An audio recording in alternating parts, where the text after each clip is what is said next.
You were trapped, every task doomed to fail, caught between an impossible deadline and a rule enforced 9 time zones away. For years, my company had an ultra-specific rule about file naming on our internal server. Every document had to start with a 4-digit code that only one department was allowed to assign. The problem was that this department worked from a different country, and their time zone was 9 hours ahead of ours. If you needed a code after their shift ended, you just had to wait until the next day.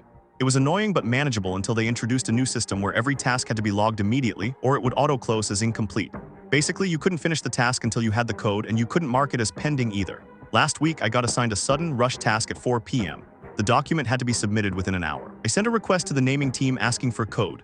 I got the auto-reply saying they were offline until morning. Normally, I would just improvise, add a temporary name, and fix it later, but 2 months ago, I got written up for doing exactly that, so I just sat there staring at the clock. When my supervisor came by 20 minutes later and asked why nothing was uploaded yet, I explained the situation. He told me to just rename it myself and deal with the naming team later.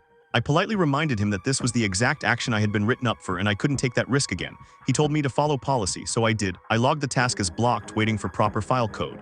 The system automatically marked the task as failed at the deadline.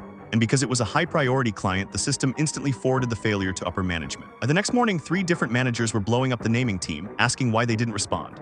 The naming team responded with a screenshot of my original request, time-stamped earlier, explaining their shift hours. The blame circle started spinning so fast, I swear you could feel the wind.